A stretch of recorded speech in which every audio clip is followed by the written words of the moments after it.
welcome to the Skeptic Zone, the podcast from Australia for science and reason.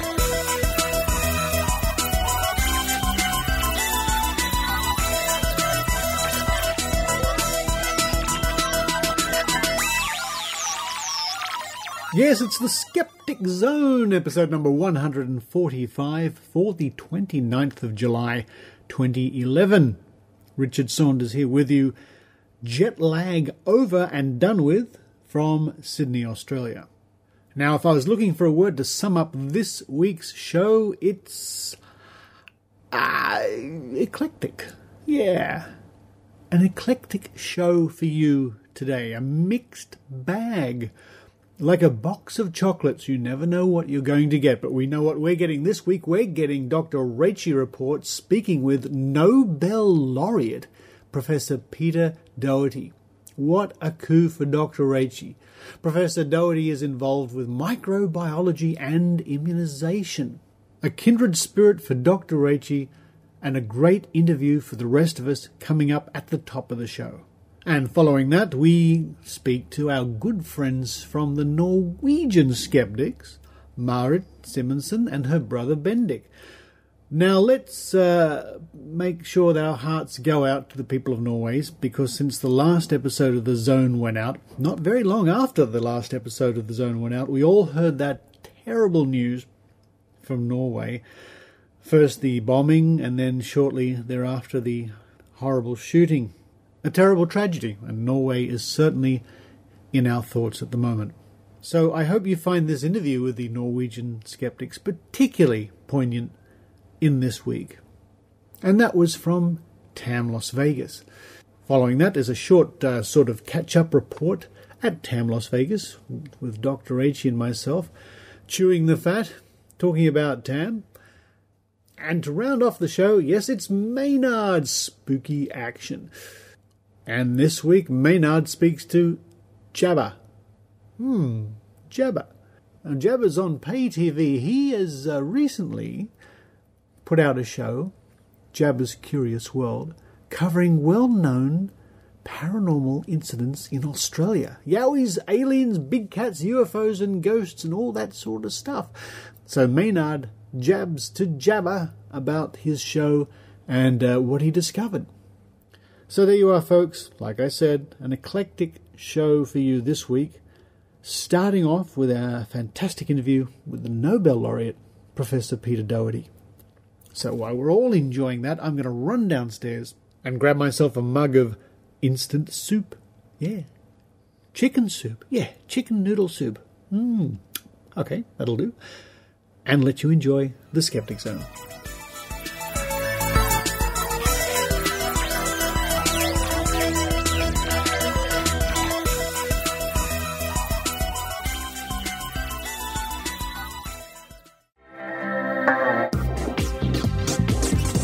Now it's time for Dr. Rachie Reports with Dr. Rachel Dunlop. Hello listeners, and welcome to Dr. Rachie Reports. Well, this week I'm very pleased to present for you an interview with Professor Peter Doherty, who is best known for receiving a Nobel Prize in Physiology or Medicine in 1996, along with his colleague Rolf Zinkernagel, for uncovering the mechanism by which the immune system recognises virus-infected cells, which leads to a cascade of fighting killer cells known as T cells. Professor Doherty is still active in research and divides his time between the University of Melbourne's Department of Microbiology and Immunology and the St. Jude Children's Research Hospital in Memphis, Tennessee. His research continues today on trying to understand how T cells function in an effort to develop new vaccination strategies, including, as he'll tell us today, maybe a cross-reactive or generic influenza vaccine. Professor Doherty is a prolific publisher and has written several books, one of which I have read myself, The Beginner's Guide to Winning a Nobel Prize, and I can thoroughly recommend it. Professor Doherty is giving a free public lecture on Tuesday the 2nd of August in Canberra, which will be live streamed from 6 p.m, and check our show notes for more details. So here we are with Professor Peter Doherty. So joining me today on the Skeptic Zone is Professor Peter Doherty from the University of Melbourne. Welcome, Peter, to the Skeptic Zone. Hi, Rachel. Now, I'm calling you today because you're giving a lecture next week in Canberra entitled Killer Viruses and Killer T Cells. And in that you mention the eradication of rinderpest. Now, at the end of June this year, the WHO announced that they had finally eradicated this bovine disease, and it killed millions and millions of cattle and hooved animals over the years. Now, you think, as a result of this, that we can now also eradicate measles. So how would we eradicate measles? Yeah, well, the rinderpest virus is... it caused, as you said, massive devastation in Europe in the 18th and 19th century, and then in Africa it was still causing major problems up into the 1980s. And the OIE, the Organisation Internationale des Epizootiques, and the FAO, the Food and Agriculture Organization, got together and organized a big campaign to eradicate the disease. It's caused by a morbillivirus, and the vaccine that was used was a relatively simple vaccine developed in the 1960s by a guy called Walter Plowright. And they also did a lot of pretty sophisticated epidemiology, molecular epidemiology, to see where different strains that were causing diseases came from. And they got rid of the disease some years back now, and the official announcement was in Rome in July of this year. They asked me along because I'm the first veterinarian to win a Nobel Prize, and so I had to say a few words, and it really was a big celebration and a big occasion. Now, the thing about rinderpest virus is that it's very closely related to human measles virus. They both diverged from a common ancestor about 10 to 1,200 years back, it's believed. And so the point is that if we can get rid of rinderpest, a veterinary disease which also goes into wildlife, it seems pretty obvious we could get rid of measles virus. But the big problem is to get people to vaccinate their kids. Yeah, so I guess with measles, I mean, currently there are actually pockets of outbreaks all over the world. And in fact, in Auckland at the moment, there's 76 cases. And the media is saying that almost all of those that are infected are not immunised. So in terms of the possibility of eradicating measles, how do you see the anti-vaccination movement as an impediment to the eradication of measles? Well, of course, it's a disaster. I mean, we've moved away from the idea that vaccinating children is some sort of collective responsibility. And as a result of that, we're getting regular incursions of measles, we're getting whooping cough, and heaven knows what next if the tendency continues. We know that when vaccination systems break down, you get all sorts of diseases coming out. For instance, in Soviet Russia, when the old Soviet Russia broke down, basically a lot of kids were not being vaccinated, and we were having cases of diphtheria and all sorts of things. With measles, we've had situations where it's been, say, a terrible problem in a South American country. They've taken great efforts to control the infection, and then the disease has been reintroduced again from Western countries by people who are traveling and haven't vaccinated their children and have carried the disease in again. And so it's kind of a disaster. And how we reach people on this and how we educate them, it seems extremely difficult. There's such a lot of misinformation and misconception that it's very hard to cut through. Well, I guess an example of a vaccine-preventable disease occurring in Australia recently was a 22-year-old girl died from diphtheria in Brisbane only a few months ago, and it turned out that she probably didn't even know she wasn't vaccinated, and her friend had been overseas and then imported it back to Australia, because it's now an imported disease in this country, diphtheria, isn't it? I believe so, and that's another tragedy, of course. If you don't vaccinate someone when they're a child, if they may be quite unaware and then travel, say, to an area of the world where a disease that we don't see very much is endemic and is spreading, and they can come down with conditions like poliomyelitis and so forth. So we hope to get poliomyelitis eradicated from the world. It's reasonably close, I think. There's been an enormous campaign that's been going for many years. But we had hoped to get rid of it by 2002, and it's still not completely gone. Part of that's been due to disruption in war zones and so forth. But it hopefully will go. And measles could be eradicated, but everyone would have to vaccinate. Now, can you explain just briefly, Professor, about herd immunity? Because I think a lot of people who don't vaccinate their children don't believe in the concept of herd immunity, and that's what we really need to eradicate these sort of vaccine-preventable diseases, don't we?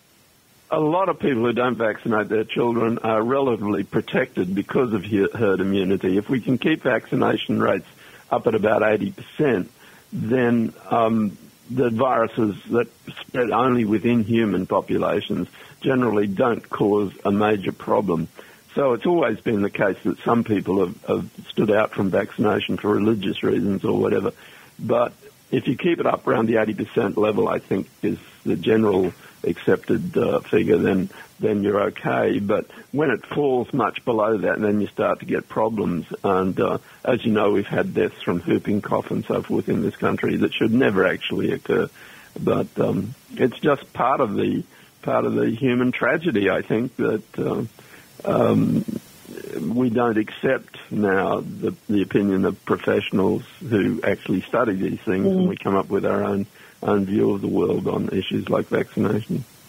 I think one of the other problems too is people don't understand the risk-benefit ratio, and I suppose that there was a bit of an increase in adverse reactions last year to the CSL flu vaccination. Part of the problem is that if you don't see the diseases and then you have your child vaccinated and the child does react and they're cross and so forth for a time, which they can be after vaccination because, of course, it causes an immune response, and immune responses cause the production of all sorts of chemicals, mediators like cytokines and chemokines, that can actually make you feel a bit lousy for a while, much less so than if you actually get the infection, though.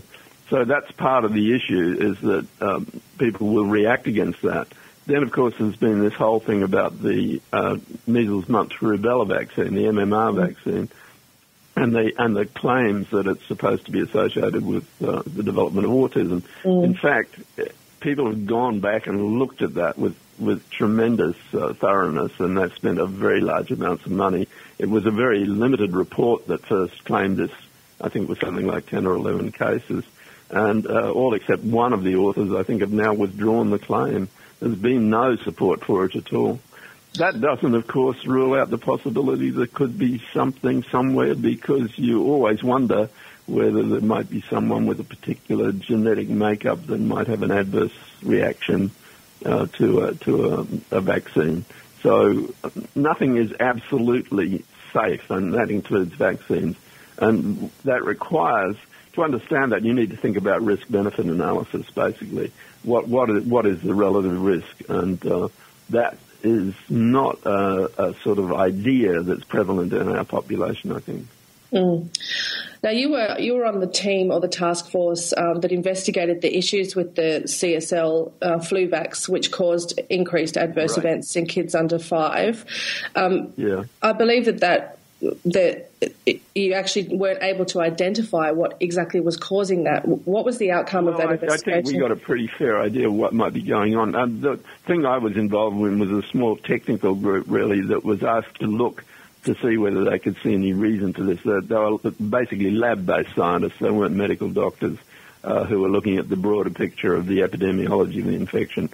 Basically, there was a real signal, and it seemed what was happening was that the CSL vaccine was giving a very powerful immune response, and that it was, to some extent, what we call reactogenic, and that is it was producing so much of this chemokine, cytokine type of stuff that we get in any infection that it was causing some fever. And when you cause fever in young children, a proportion of them go into convulsions. And so it was picked up fairly quickly, and the vaccine was pretty quickly withdrawn, and a safe vaccine was instituted instead. There's nothing basically wrong with the CSL vaccine. It was just a very powerful vaccine, and it turned out that it was just a bit too much for little kids.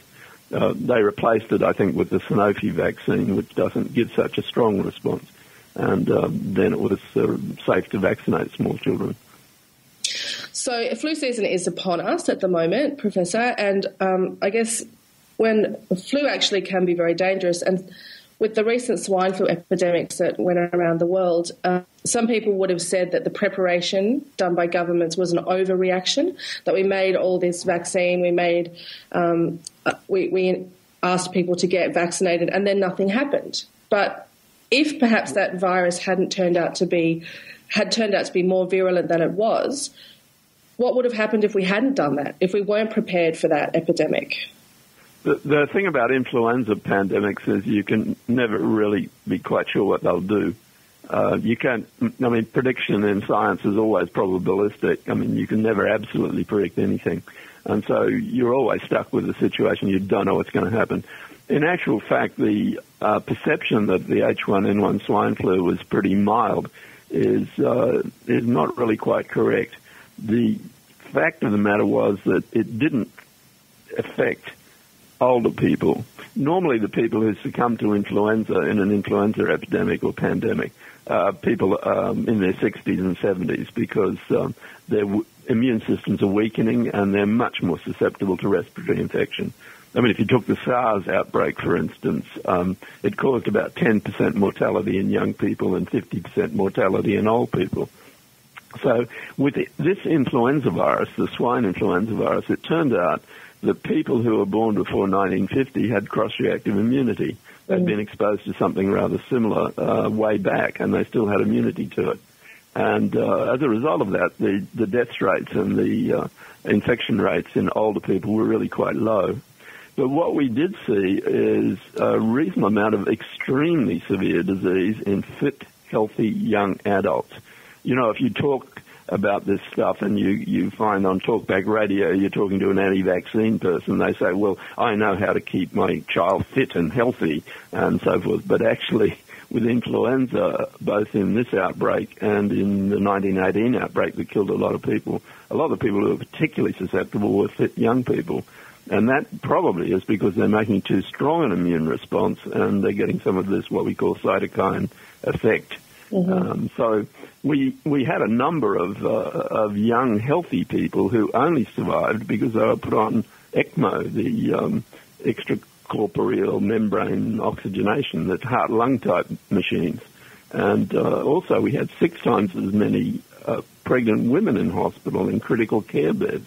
So there was something really going on, and we don't fully understand what that was. We're getting a much better understanding now of how influenza works using modern molecular medicine techniques, but we've still got a way to go. Well, as part of your Nobel Prize discovery, you characterised how it is that T cells, which is also known as killer cells in our immune system, recognise specific molecules on other cells that are called MHC molecules, and this was how that they induced an immune response. Now, part of the work that you're interested in doing now with your team in Australia and in America is developing a cross-reactive influenza vaccine. Can you tell us a bit about that, and why would that be beneficial? Yeah, the issue with the influenza vaccines is because the viruses change all the time. They change by mutation, which we call antigenic drift, and they can also change by reassortment. Influenza viruses have a genome with 8 different segments. And if you infect a cell simultaneously with 2 flu viruses, they can repackage and you get new flu viruses out. And that's been the source of some of the new pandemic viruses, including the swine flu one, where 2 swine viruses got together that were different and reassorted, and then out came a virus which was very infectious for humans. So the issue of flu vaccines means that if you get a sudden flu outbreak, as we did with the swine flu one, then you don't have vaccine, and it takes about 6 months to make vaccine. The 2009 swine flu was detected in, I think it was in Mexico and California about April 2009. By May 2009, it was in Melbourne, Australia, and by September, it was all around the world. And we didn't get any vaccine into people's arms before September, basically. And, there was I was in Canada in October of that year, and there was a big furor because a young boy had died from it and people couldn't get vaccine, and they were very upset about it. Now, we made a lot of vaccine, and the vaccine turned out to be very immunogenic. It was actually a very good vaccine, in fact, except for the the situation we discussed earlier with the little children in Western Australia, where it's really too strong. And so the vaccine worked pretty well. The current flu outbreak in Australia is, I think there's a lot of influenza B virus, which is a rather different sort of virus circulating, and we're waiting to see how that whole thing will develop. Now, with respect to the killer T cells, these are the cells that destroy virus-infected cells, and as you say, they focus onto our own transplant molecules that have been modified by having a little bit of the virus in their tip. And the bit of virus that tends to go in the tip tends to come from internal proteins to the virus, which tend to be rather conserved. And so there's a lot of cross-reactivity. And we think that maybe if we primed up that cross-reactivity, it would help to make a much more cross-reactive vaccine. And if we could make a much more cross-reactive vaccine, we could make it ahead of time and even store it in the case of a new pandemic strain emerging. There's also a lot of other stuff being discussed from the point of view of trying to focus the antibody response, the other component of immunity, which is normally the important thing in flu vaccines, onto shared or conserved regions of the protein by modifying the protein and changing the way it's presented to the immune system. So there's a lot of discussion, a lot of excitement now in vaccine research with new molecular technologies, hopefully giving us much better vaccines. So if we could develop a cross-reactive influenza vaccine, then we wouldn't have to make a new one every year and model it to the specific strain, would we? We could just have like a generic flu vaccine. Yeah, that would be wonderful from the point of view of medicine, if we could make a cross-reactive vaccine that we didn't have to give every year. And even if it was a vaccine that didn't protect totally, that allowed a low level of infection, for instance, that would have the effect of really boosting immunity. So there may be some advantage in that. Now, whether we'll ever get to that, we don't know. But I think we should try pretty hard to do it. Part of the issue, though, would be is even though this might look very good from the point of view of university researchers and so forth, would it look really good from the point of view of drug companies? Good point. Yeah. That's not very lucrative if they have one vaccine too. Well, and also there's the enormous cost of putting any new vaccine through trials. It costs a lot of money to develop something that's a totally new product for human use. Yeah, so just a couple of final questions, Professor. On that issue of vaccine testing, now you do find the anti-vaxxers will say because there's a new flu vaccine every year, therefore it hasn't been tested, therefore I'm not going to give it to my children. Now, the fact that we've had flu vaccines in place for a long time, surely that's the testing that we're doing. Yeah, that's true. I mean, we couldn't. If we had to go through the full testing for flu vaccine every year, in the sense that it was a new product, we'd never get any vaccine out there at all. I mean, there's a question about vaccination of children as what happened with the Western Australian situation. The situation is if you get large numbers of children infected and severely infected, people will want to use a vaccine. It's this issue of nothing is ever totally safe. I mean, we know that, it's not safe to cross a road, for instance. We know that when we wear seatbelts in a car, that seatbelts normally protect us, but, sometimes the accident can be worse because we're wearing a seatbelt, and it's the same issue. There's nothing in life that is totally without risk, though I think we go over the top a little bit in current society trying to minimize risk. And you have to be able to live and not live in a cocoon. So I think you're planning to retire from research soon, is that right? But you're never going to give up science, because I'm a scientist myself, and I know that as a scientist you can never give it up. So what are your plans? Well, I'm 70 years old, and we have a program grant with the Australian National Health and Medical Research Council that runs for another 3 years plus. And I'm also involved in a big, what we call systems biology research effort on influenza, trying to understand early influenza infection in the United States. I'm also trying to write books for a general audience about science and trying to talk about science to people who don't think about it all the time. And I've got one book that's due to come out next year that's on birds and infection, and it's called Tentatively at the moment it's called Sentinel Chickens. We'll see what it ends up as. And I'm also writing a book on pandemics. I think scientists need to try to talk to people and to try to get across messages about what they do understand and the limitations of their understanding and what they think is important. And so I'll probably spend the rest of my active life trying to do that. I think if I were younger, I'd probably try and do it through the blogosphere, which is probably much more effective. But I hope young people are already doing that. And, of course, you're doing podcasts, which is a good way to approach these issues too. I think that's a really pertinent point that you raised, because just yesterday there was an article in Nature News by a professor who's been blogging about stem cells for a year, and he was encouraging people now to get into the blogosphere. And I think in these times it seems to me there's quite a distrust of scientists emerging. We have the climate denialists, and then we have the Greenpeace who went into Syro and whippersnippered their GM crop recently. And it seems that there's this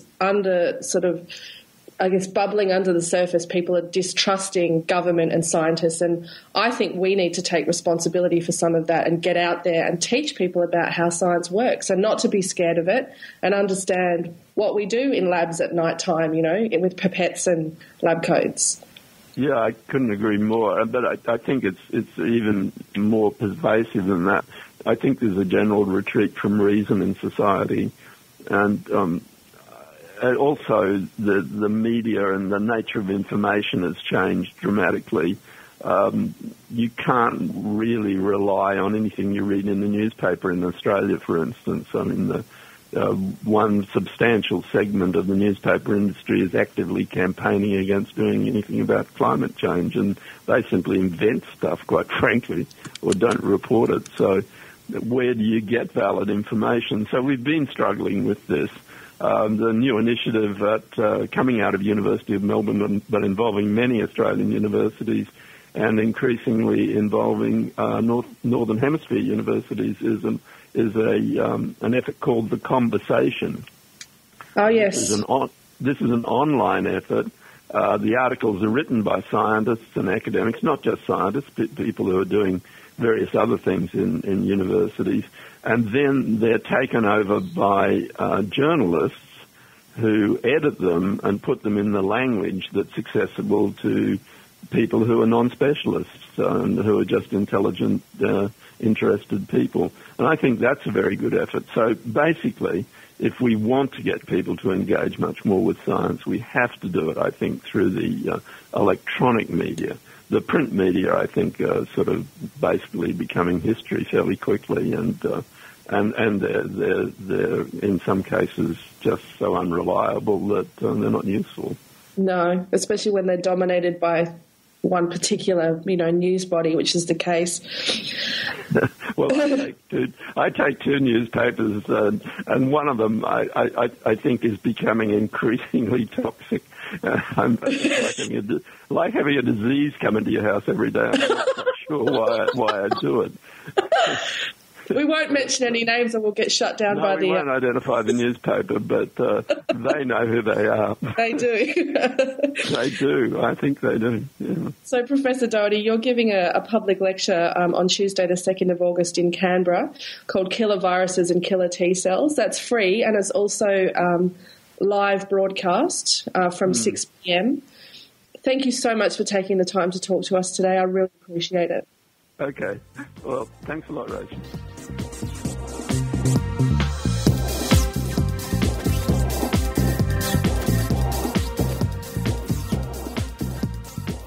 And now a message from the inside of Richard Saunders' walk-in refrigerator.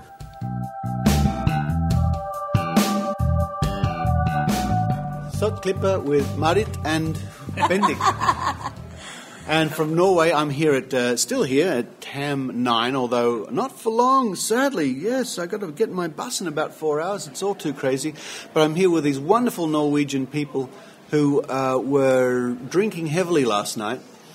Yes. Every time someone said Norway, the table erupted. Yes. Which I enjoyed a lot. Norway! There you go. It was just like that. Yeah.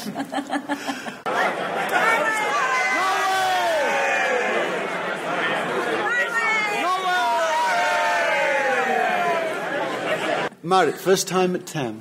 Well, sort of. I've been to both the ones that have been in London. Ah, right, of course, yes. Yeah, and they were both wonderful. And after the first one, we were a bunch of people who got really engaged and wanted to do stuff. So that's kind of where my real skeptical activism started. Before that, I was just reading blogs and thinking about writing a blog and that kind of thing. But after that, that was like a pivotal event. We started doing a lot more stuff. Excellent. And were you at TAM in London too? Yeah, I went with her both times. And, well, I didn't get quite that motivated. But about almost a year ago, I decided that we should really have a Norwegian podcast because we didn't have a Norwegian podcast. So we started A Pinch of Salt, and it's been very successful ever since. That's great. I like the name. Because, the English expression, take something with a grain of salt. I guess that's the same the same concept, Yeah, exactly the same. In Norwegian, though, the term is a pinch of salt, so we call it that. Yeah. And what topics do you cover? We cover Norwegian news stories and regular skeptical topics such as vaccination, alternative medicine, how to read a scientific study, and we talk to various people about different areas of science and that kind of thing. And if listeners are wondering and they're thinking, I've heard that voice before, you're one of the two lovely Norwegian ladies who the ad I play occasionally, where you hear the Viking music, hooray, and then you come on.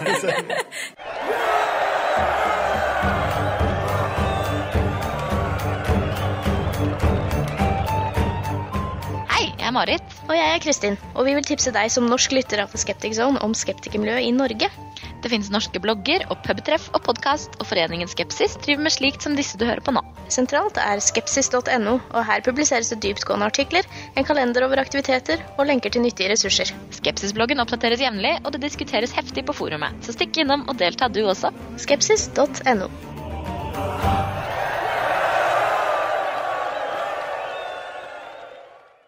Yes, that's me. I might not be recognizable right now because I'm a bit hoarse after yesterday.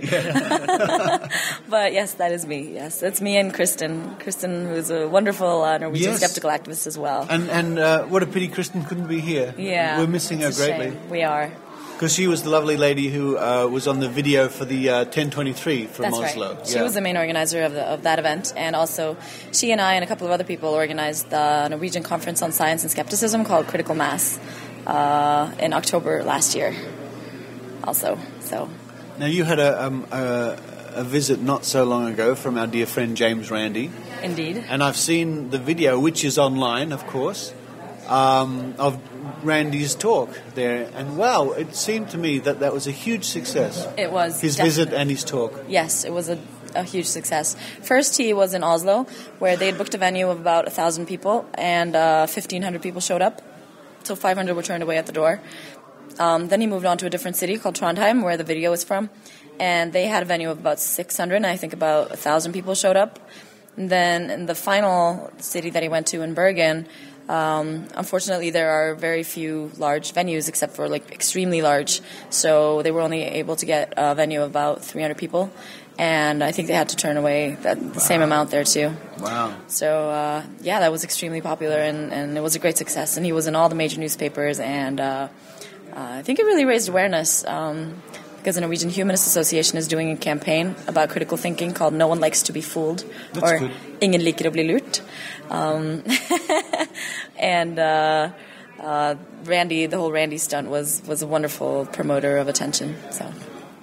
The video, I'm glad somebody organized that video. Yeah. 'Cause I downloaded that. I think I was telling you the other night. I saw it online and I thought, I want to have this. So I downloaded it and burned it to a DVD. Yeah. It's really good and it's still out there for free. So how can people find that? Probably by Googling Randy Talk and maybe Trondheim, which is a large Norwegian city. Or even Randy Talk Norway would probably find it, right? That's true. Probably. On video, Randy Talk Norway. Yep, absolutely. Mm-hmm. In fact, what I'll do when this episode goes out in the show notes, folks, and in the newsletter, I'll make sure I include that link to that. That's very good. They have such fun in Norway, folks. Oh, yes, we do. Actually, skepticism in Norway has been on the rise since since about spring of 2009 when the first Skeptics in the Pub meeting was launched. And it was sort of low-key for a while, like 10 people meeting up every time. And after we started showing up, naturally things got more interesting. No, but actually after we started showing up, a lot of other people also started showing up. And now generally we're about 25 to 30 people at the ones in Oslo, which is pretty good for a very small city like Oslo. And a lot of activism and good stuff has come of sort of the environment around that. I mean, there's the conference, there's the podcast. Several new blogs. Quite a lot of media attention as well, actually. Yeah, we've had reporters visit us a couple of times, and we've been visited by George Robb. Yes, that's right. Yeah. That was wonderful. That was amazing. And we also had the director of the movie Sizzle, a global warming comedy, Randy Olsen. That was also great. We showed his movie and he had a talk with us. So we're trying to organize more events and stuff like that. And also kind of as a result of all this and all the activism and buzzing that's going on, the organization, the Norwegian Skeptics, has also been revived. They haven't had a board meeting in about 15 years. And we finally had one in March. And elected a new board and lots of young faces. Yes, lots of new faces. And who was elected as the leader? Well, that would be me. So I'm now the president of the Norwegian Skeptics, and thank you. Shaking your hand. Yes, congratulations. Thank you. That's and Kristen is also in the board. Yeah. We're actually I'm not in the board, but we're very proud of the composition and makeup. Yeah. Because out of 9 people on the board, 4 of them are women, and I believe 8 of them are under 35 or something. Yeah. I think we're all like around 40 or younger. And a lot of us are in our 20s and 30s. So that's a really good demographic. Yeah. There's a lot of vibrant energy and yes. Good frequencies radiating from us. No, your energies, You can feel the energies. Yeah. Up in Norway, it's the trolls. Yeah. It's the trolls. Yes. We can feel the troll spirits giving us power.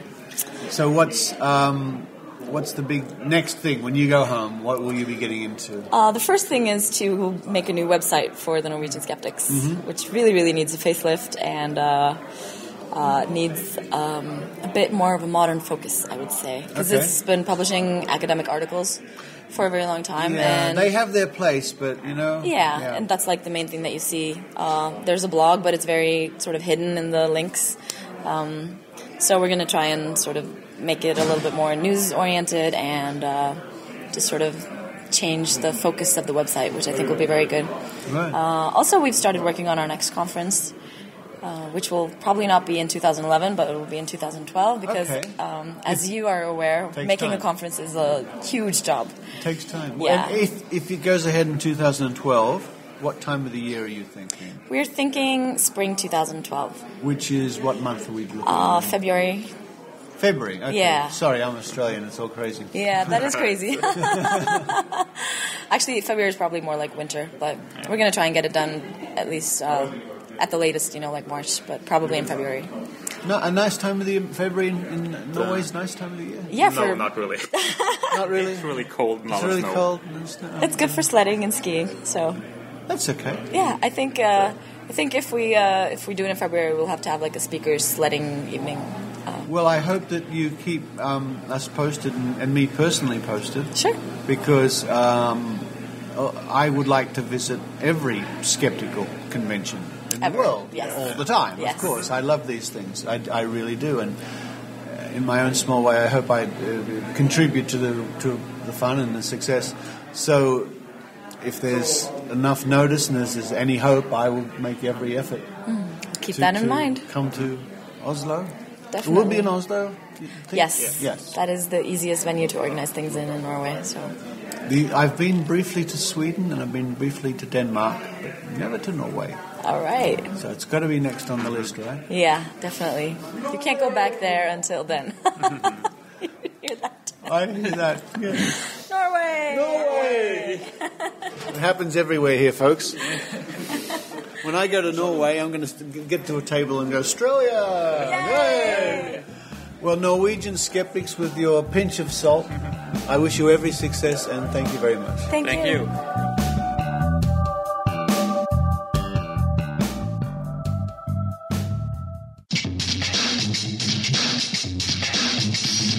This is Desiree Schell, host of Canadian radio show Skeptically Speaking, and you're listening to the Skeptic Zone.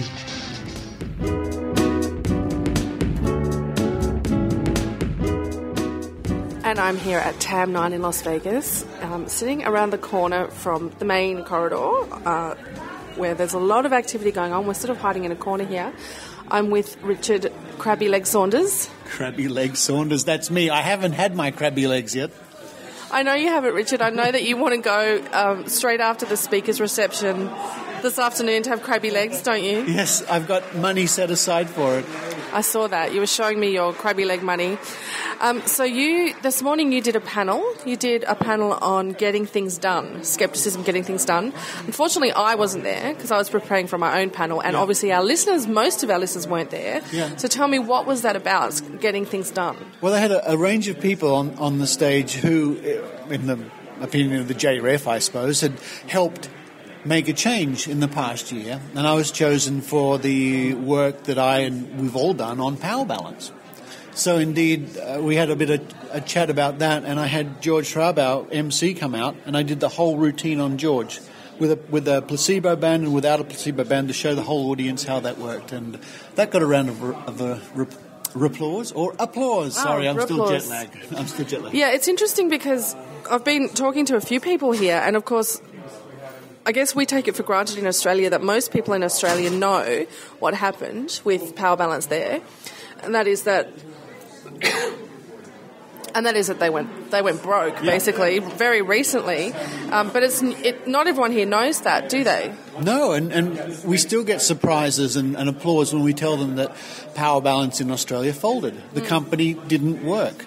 And that was largely due to skeptical activism. See, I am still jet-lagged. Yeah, because someone was tweeting during your demonstration, they tweeted, if you think what Richard Saunders did on stage was absurd, I can tell you I saw it 2 days ago at the mall down on the Strip. Yeah. So it's kind of, it happens everywhere here, doesn't it? Oh, yeah. Yeah, there's still other... Power Balance is still on sale here, the original, and not the best.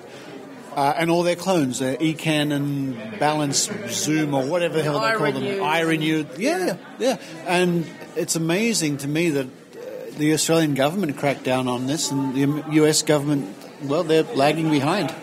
Well, we also got interviewed this morning by SGU, and we were talking about the AVN actually, and how we've utilised through legal mechanisms, government laws and regulatory bodies to kind of hold them to account. And we're really, I think we're, based on what I've been hearing from people here this weekend, we're quite unique in that sense that we do, in Australia, we complain about our regulatory bodies, but it seems like they are actually equipped to do something, and that might not be the case here. That might not be the case, but also I always think we've got some very dedicated people working on our behalf, or with us, I should say, like the Jelly Bean Lady, Loretta Marin.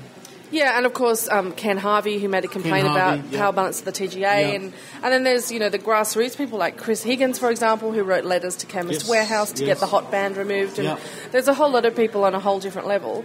And I think we commented on this last year as well, that the response that we get when we come to TAM from people here is that we seem to have a very effective grassroots bunch of people in Australia. We got good. We've got the runs on the board. And a lot of people appreciate that, which is good, Yeah. So, Richard, you don't have anything else to do this weekend? Do you? No more panels or talks? Not officially, no. Being interviewed momentarily by someone from a college newspaper, and then I expect people want me to be here or go there or do that. You know what it's like, Dr. Rachie. Yeah, but you also have to eat some crabby legs this afternoon. Thank you, Dr. Rachie. Thanks, Richard.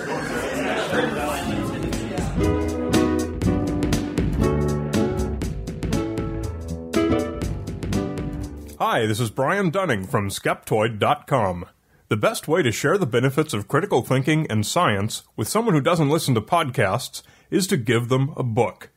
I invite you to check out my newest book based on selected episodes of the Skeptoid podcast, Skeptoid 3, Pirates, Pyramids, and Papyrus. 50 chapters contain something for everyone. questions you've always wondered about, and subject to intrigue and challenge your friends. Pirates, Pyramids, and Papyrus by Brian Dunning, with a foreword by Richard Saunders of the Australian Skeptics. It's available now from major online booksellers as a paperback and as an e-book. Or get a personalized copy from Skeptoid.com. I'm Brian Dunning from Skeptoid.com. Here's Maynard's spooky action at a distance. Hello, Maynard. How are you? You sound really good. I'm just reading up on the complete history of Maynard here, which is just fascinating. I was the Minister to Disco during the Whitlam government. I like this. The Mad Club best described as a food fight with a DJ.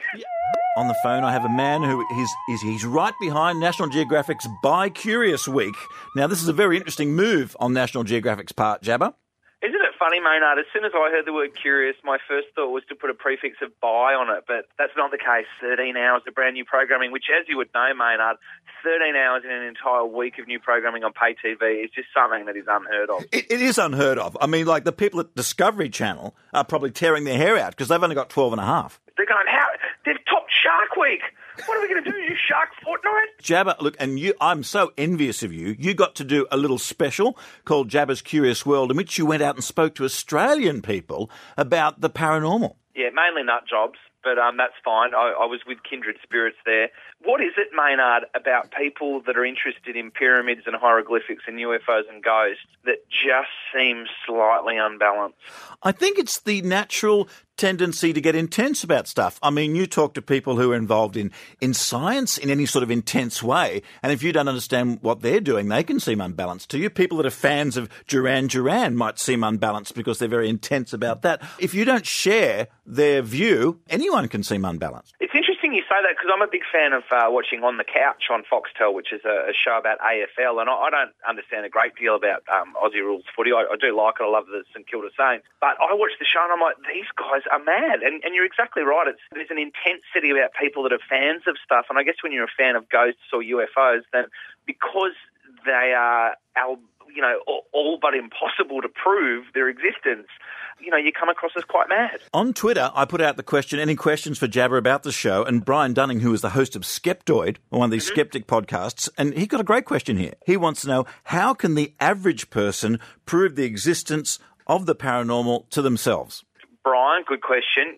A, you can't. B, if you would like to try, I guess that's all you can do, is to go and put yourself in scenarios where your skepticism is challenged and compromised. For instance, in the show, we did a story about a guy who believes there is a big cat roaming the Blue Mountains west of Sydney. I saw that bit. There was actually a large Persian in his backyard, which he did not... He missed the large Persian standing about 2 metres behind him. It was a great moment that our producer and man on the camera at the time, Jeff Sibery, he said, look over there, there's a big cat. There was a giant cat in the backyard. So this is Rex Gilroy. He's Australia's preeminent cryptozoologist, which is a branch of science not recognised by mainstream branches of science. Isn't it cryptozoology? I thought it was zoology, but Well, it's cryptozoology because the second O is part of ology, so it's zoology. Maybe it needs 3 O's. But then again, it's not about zoos. No, it's not. I don't know what it's about, Maynard.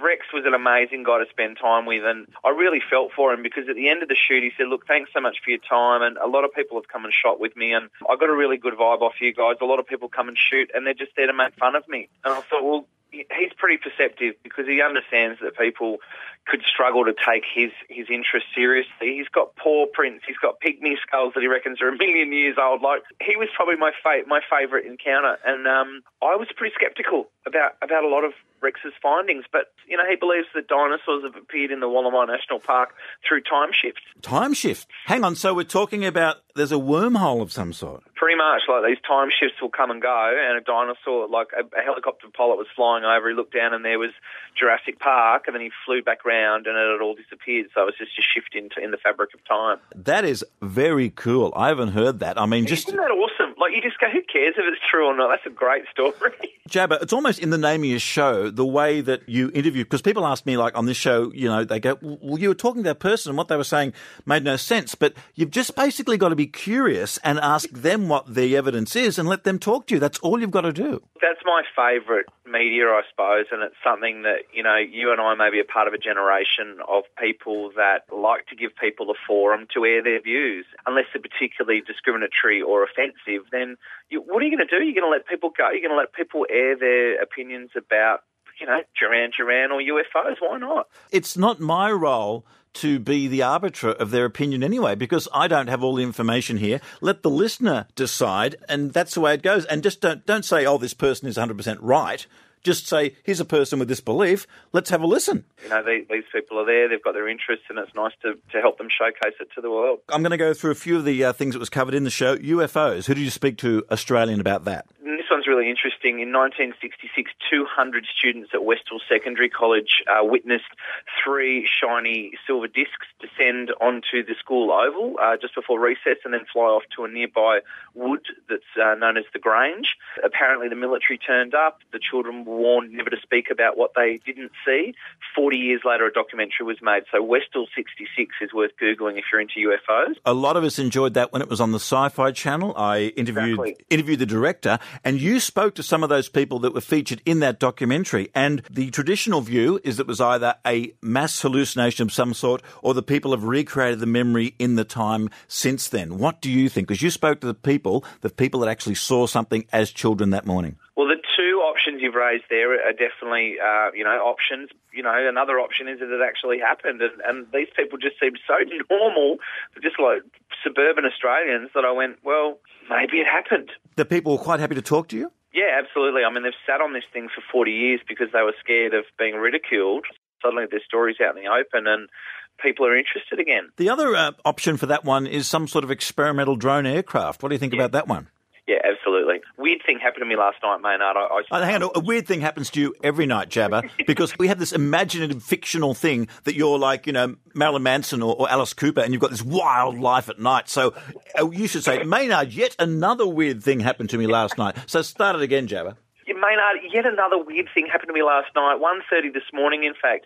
My wife and I were woken by a huge fan kind of noise, and I'm pretty sure an alien spacecraft was landing on my roof. What was really strange about it was that all night I'd been watching UFO docos on Nat Geo, and I'd also downloaded the wallpaper of the new Cowboys and Aliens movie, and I thought, okay, I'm sending them signals that I'm interested. What did you think of the UK UFO documentary that was on Monday night? What do you think of that? Because there was some stuff from the Second World War, there was some more recent stuff, there was the Welsh Roswell, which I thought is definitely a Torchwood kind of thing. What did you think? Look, I loved it because, in the middle of a world war, and you've got Winston Churchill there, and he's being briefed on these reports. And everyone know that Winston was a bit wacky on the speed too. I would have loved to see, Adolf and Winston, slug it out head-to-head, man-o-man style. I would recommend the documentary series Altered Statesman. And it does mention that Winston liked a bit of as well as a tipple, he didn't, like a bit of the Benzedrine there. Brings to mind the YouTube series of the historic rap battles. These 2 rappers dress up as historical figures and kind of try and slay each other. Einstein versus Hawking. Albert Einstein versus Stephen Hawking! When I apply my battle theory, minds are relatively blown, so take a seat, Steve. Oh, I see you brought your own. Everyone, go there right now. Einstein versus Hawking. That's our audience you got there. Back to the UFOs, Second World War. What do you reckon? The Foo Fighters. Like you're saying with Westall, the idea of experimental craft, you can only imagine what type of things, what boundaries were being pushed in the 40s. I dare say they were all types of experimental craft, and that's probably the most likely. The notion that with the atomic bomb being tested and detonated in Hiroshima 1945, aliens came in 1947 because they saw the signal and they went, we better go and have a look at what that is. But one of the scientists said, well, that would mean that they live 1 light year away, which is too close because there are no stars a light year away. A light year to reach them and a light year to get here. Well, this is where the wormholes might come up again, Jabba. Maybe it's dinosaurs piloting the spacecraft. It's a bit like Star Trek Next Generation. When you've got a problem, invoke the tachyons. I detect tachyon radiation, which means someone's from another time zone, and away you go, new plot. It's interesting. all of this paranormal stuff, there needs to be an element of convenience to it, like the Loch Ness Monster, the Abominable Snowman, any of this stuff. You need to have a convenient. Well, of course, the ghosts are a bit shy; they don't want to be on camera. Well, that's convenient, isn't it? Well, UFOs are unidentified by their definition. That's convenient. Some of the docos are more exposed based on fact. Did you do any EVP while you were out in the field? Electronic voice phenomenon. Did you try that out? No, we did use an EMF, which I thought was unbelievable. Now I saw. Oh man! Can you drop in unbelievable? You're unbelievable.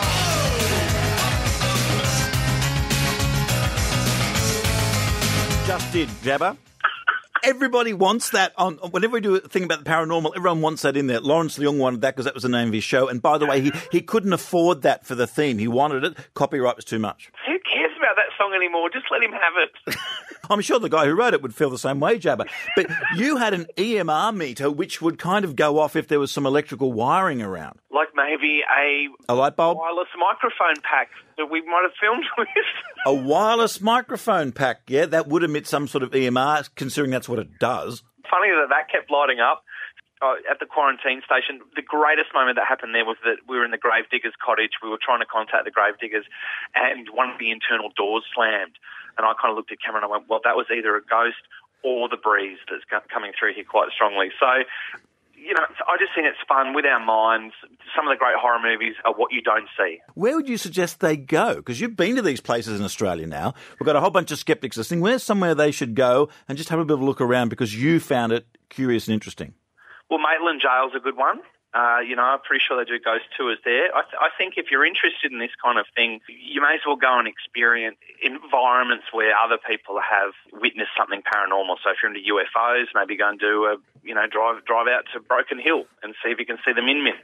At the end of the day, it's just another kind of interesting. It's more interesting than the Financial Times. That's what I find. What documentary has been your favourite this week that you've seen? I'd have to say Roswell, because the fact that these people are hanging on to this conspiracy that the government has kept secret for 70 years, an alien spacecraft crashing and the collection of bodies and stuff. It's just astounding that people won't let this go. That, a whole town now, their entire economy is based on being the UFO capital of the world. Is there one conspiracy theory that you kind of lean towards, or is your favourite? I mean, we've seen Jesse Ventura's conspiracy theory there on the History Channel, and that's been ripping it out there. Is there one that warmed you up? I heard one recently which I know nothing about whether it's true or not, but you might know something on this, that the carbon tax is basically something that was dreamt up by Margaret Thatcher when she was seeking to discredit the coal miners when they were striking in the hopes of getting people more interested in nuclear power, and she wanted to make coal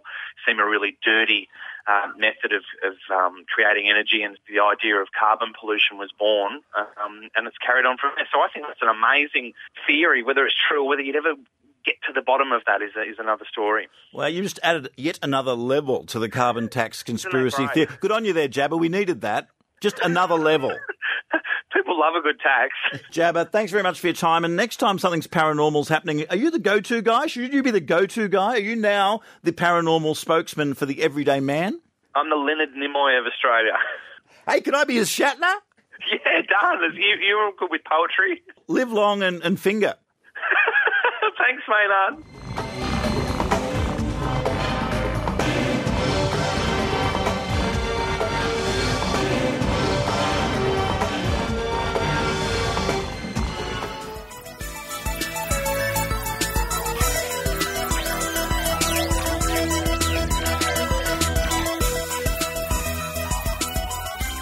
Thank you once again for listening to the Skeptic Zone, and thank you very much to those people who've been chipping in lately with some donations and weekly contributions of less than $1.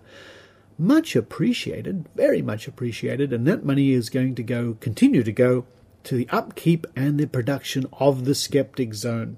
This week in the free newsletter, which accompanies every episode of the Skeptic Zone, and you can subscribe at www.skepticzone.tv, it's the video link to Maynard's video report from Supernova Science Fiction Festival in Sydney. And that's for you to enjoy. On next week's show, some more bits and pieces from TAM Las Vegas.